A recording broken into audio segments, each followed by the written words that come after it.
Aurélien Bélanger, est-ce qu'on peut vous qualifier d'écrivain des territoires?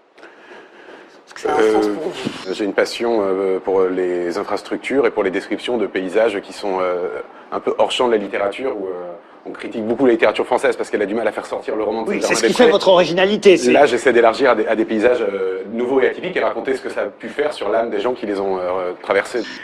En fait, pour utiliser un grand mot, je dirais que ce qui m'intéresse, c'est la question de l'âme. Est-ce qu'elle est individuelle? Est-ce qu'elle est collective? Qu'est-ce que l'esprit? Qu'est-ce que l'esprit du temps? Qu'est-ce que l'esprit d'une époque? J'ai toujours tendance à prendre cette idée au premier degré. Souvent, on peut reprocher à mes romans d'être trop idéologiques et d'être trop désincarnés.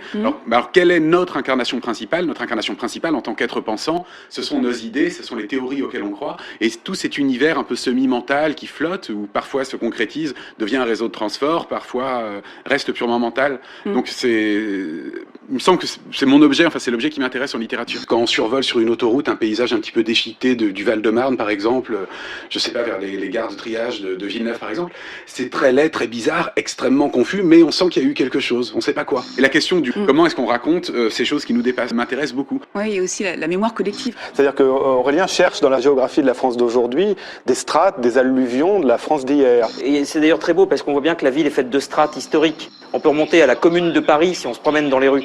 Et il va trouver dans des supermarchés des souvenirs de Louis XIV. Et ça, je trouve ce collage est très amusant. Il y a quelque chose de cubiste, il y a quelque chose de géologique.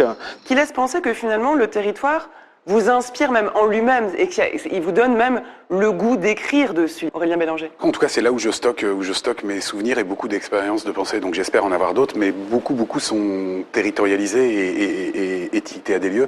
Et j'ai toujours trouvé ces grandes descriptions classiques du 19e siècle consternantes d'ennui. Et je m'étais dit, s'il y a bien une chose qui est morte aujourd'hui, c'est la grande description de paysages. Et j'ai découvert à quel point c'était une forme hyper contemporaine et à quel point j'aimais ça.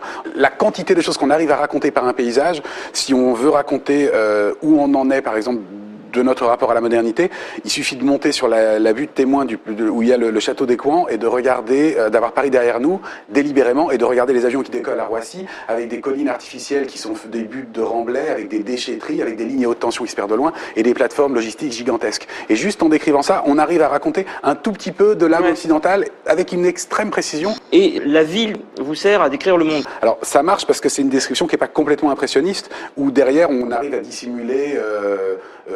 on dissimule les grands flux de capitaux, les grands flux d'infrastructures. Et à chaque fois que j'ai réussi à le faire, ou prétendu réussi à le faire, j'étais hyper heureux.